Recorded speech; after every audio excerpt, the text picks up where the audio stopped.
Morning friends, আমি মৌমিতা। আমার channel ক্রিস্টালে তোমাদের অনেক অনেক ওয়েলকাম আর ভালোবাসি দিয়ে একটা নতুন ব্লগ শুরু করলাম। এখন বাজে 10:45। তো আজকে উঠেছি 9টায়, কিন্তু বিছনা ছাড়লাম ওই 9:20-র দিকে। মেয়ে আর আমি এখন ব্রেকফাস্ট করছি। আজকে তো গুড ফ্রাইডে। সকাল থেকে দেখছি আকাশে তেমন রোদ নাই, কিন্তু গরম আছে। হবে রোদ, বেলা বাড়বেলেই রোদ বাড়বে। আর দুজন মিলে করছি ব্রেকফাস্ট। এই যে মেয়ে খাচ্ছে হট ক্রস বান। এই দেখো হট ক্রস বান, এগুলো ক্রস আঁকা ওপরে। বাবা এনেছে 3টে, একটু মেয়েকে দিলাম, আমি একটু খাচ্ছি। কি সুন্দর ক্রস, 3টে তো এখানে। এই যে কি সুন্দর না ক্রস আঁকা। তো এখন খাই, খাওয়া দাওয়াটা সারি, তারপর সারাদিন কী করছি না করছি শেয়ার করছি। দেখো গুড ফ্রাইডেতে দেবে বলে জুস, তরমুজ, দুধ দিয়ে জুস বানালো, তরমুজ কাটা হয়েছে, সব দেবে। অনেকে তো উপোস থাকে, তো এইগুলো দিয়ে অনেকে উপোস ভাঙে। তো ওই জন্য তরমুজ, ওই যে ড্রামগুলোতে জুস বানানো হয়েছে দুধ দিয়ে, বরফ দিয়ে, গোলাপ জল দিয়ে, কি সুন্দর ঠান্ডাই বানিয়েছে। দাঁড়াও না, ওই দেখো বরফগুলো উঁকি মারছে, দুধ দিয়ে, বরফ দিয়ে আর গোলাপ জল দিয়ে।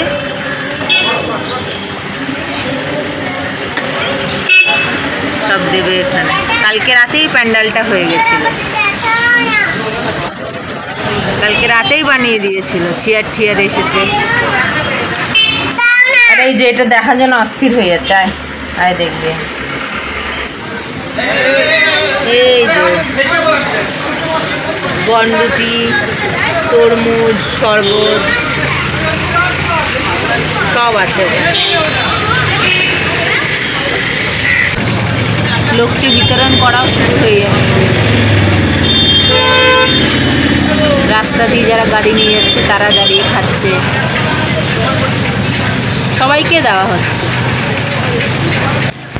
এই শরবতটা না বানানো হয়েছিল দুধ, জল, বরফ, রুয়াবজা, আর তার সঙ্গে ছোট্ট ছোট্ট করে তরমুজের পিসগুলো দেখলে না, তরমুজের পিস করে দিয়েছিল, ওর মধ্যে দিয়ে মিক্স করে দিয়েছিল। দেখেও ভালো হয়েছিল, আর মাসি একটু খেয়েছিল, বলেছিল ভালো হয়েছে, কিন্তু আমি ঠান্ডা বলে আর খাইনি। এদিকে মায়ের রান্না শেষ। আজকে তো সব নিরামিষ, ডাল, ভাজি, আর একটা এই যে সবজি দিয়ে, ডাঁটা দিয়ে, কুমড়ো, আলু, বেগুন দিয়ে একটা। সময় হচ্ছে 12:30। আর এই যে দুষ্টুটা খেলা করছে, বাটারফ্লাই বাটারফ্লাই, অন্ধকার করেই খেলা করছে, তাহলে না ঘরটা একটু ঠান্ডা থাকে। এই যে butterfly butterfly, where are you going, where are you going?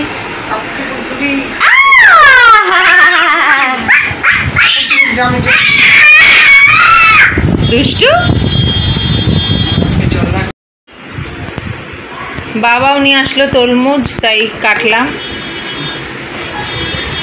ওইটাকেও 2 piece দিয়েছি, খাচ্ছে।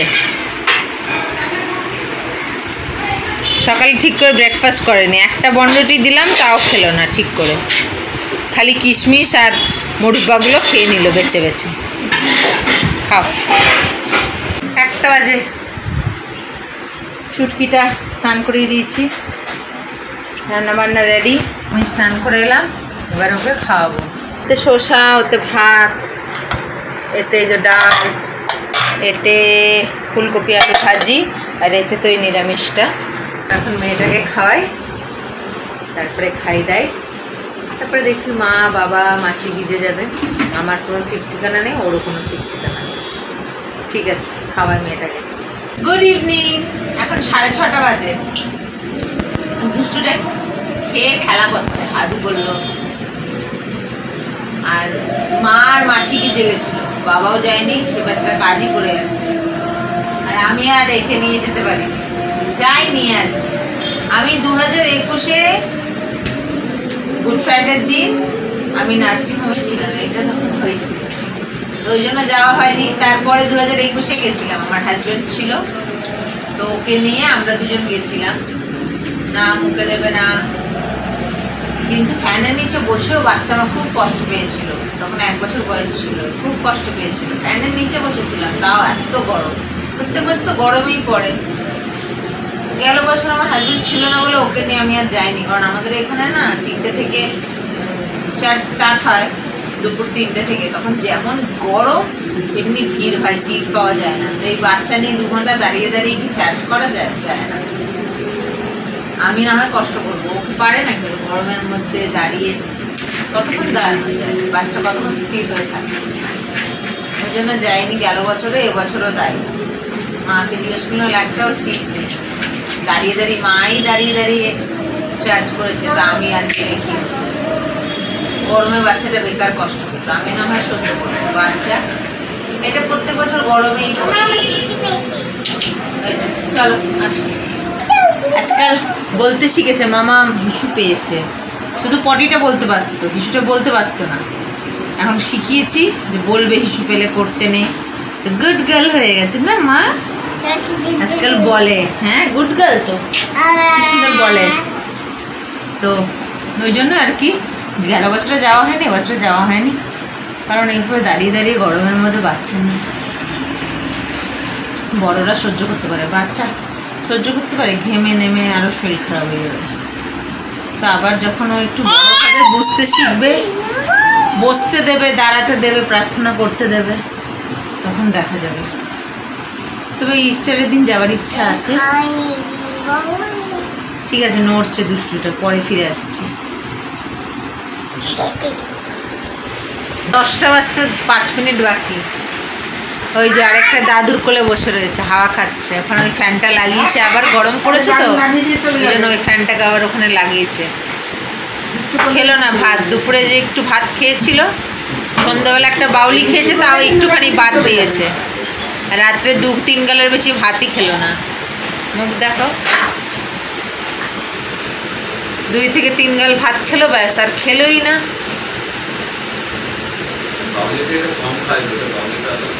তো কি খাওয়াবো? কিছুই তো খেতে চায় না। কি খাওয়াবো? ভালো জিনিস খেতে চায়, তাহলে তো ভালো জিনিসই খাওয়াবো। সুজি বানিয়ে দিলে তো খাবেই না। একটু যে সুজি বানিয়ে দেবো দুধ দিয়ে, দুধ বিস্কুট দেবো, খেলে তো বানিয়ে দেবো। বাধ্য তো ওইগুলো দিতে হয়, ওই জন্য কিছুই খাবে না। যত আজে বাজে জিনিসগুলো আছে, ম্যাগিটাও খেতে চায় না। তো কী বানিয়ে দেবো? প্রোটিন তো অনেক আছে, সুজি আছে, দুধ বিস্কুট আছে, দুধ রুটি আছে, কত কিছু আছে। তো বাচ্চা খেলে তো বানিয়ে দেবো। বানিয়ে হয় নষ্ট হয়, নয় আমরা খেয়ে 2-4 গাল খেয়ে আর খাবো না। ওই জন্যই তো ওইসব আউলি বাউলি মাউলি দিতে হয়, নাহলে এগুলো কে দিতে চায়? আমারও এইসব ইন্টারেস্ট নেই। ডাক্তার তো মানা করে, ডাক্তার তো বলে দেয় এই খাওয়াবেন, মুড়ি খাওয়াবেন, চিড়ে খাবেন। বাচ্চা রোজ মুড়ি চিড়ে খায়, ছোট শিশু বাচ্চা। এই জন্য তো বাজে বাজে গ্যাস হয়ে যাবে। কী করবো বুঝতে পারি না, কী করবো। এই বাচ্চা তো এখন যা দেখবে তাই খেতে চায়। ঘরের ভেতরে যাবে, এবারে ঘরের ভেতরে যাও। আমাদের খাওয়া হয়ে গেছে। ও খায়নি বলে অনেক খেলো না। 9টায় বসেছি, 9টার মধ্যে উঠে পড়লাম। ওই জন্য হয়ে গেছে, খাওয়া বসে রয়েছে। ফাটিয়ে দিয়েছে, যা মায়ের ওই বাটিটাকে ফাটিয়েই দিয়েছে। মা ফাটিয়ে দিয়েছে। ওই যে বললাম না সেদিনকার ফেটে গেছে, ওটা আমি খেলে ওটার উপরে লাফিয়ে বসে বললাম তো যে ফেটে গেছে, দেখো দিয়েছি ফাটিটা। সব কিছু নিয়ে দুষ্টু। আজকে যেখানে করলো না এসব খাওয়া দাওয়া, এটা আমাদেরই পাড়ার একটা খ্রিস্টান ছেলে, মানে একদম যারা গরিব, মানে রাস্তার ভিক্ষা করে খায়, এরকম অনেক মানুষকে দেখলাম। আমার চাল ডাল নুন তেল এগুলোও দিয়েছে, আলু পেঁয়াজ, আর সবাইকে তো এটা করলো বিতরণ। এখানে বিতরণ করে আবার শুনছি আরেক চার্চে গিয়ে সেখানেও দিয়েছি। তো ভালো, বেশ সোশ্যাল কজে করে ছেলেটা, খ্রিস্টান ছিল, ভালো একদম। তো ঠিক আছে, আজকের ব্লগটা এখানেই শেষ করছি। আজকের ব্লগ যদি ভালো লেগে থাকে তাহলে একটা লাইক কমেন্ট শেয়ার করো, এবং যারা নতুন চ্যানেলে প্রথমবার আমার ভিডিও দেখছো তারা আমার চ্যানেলটাকে সাবস্ক্রাইব করো। তো আবার আসবে একটা নতুন ভিডিও নিয়ে, তখন ভালো থাকবে, সুস্থ থাকবে, নিজেদের খেয়াল রাখবে। Good night.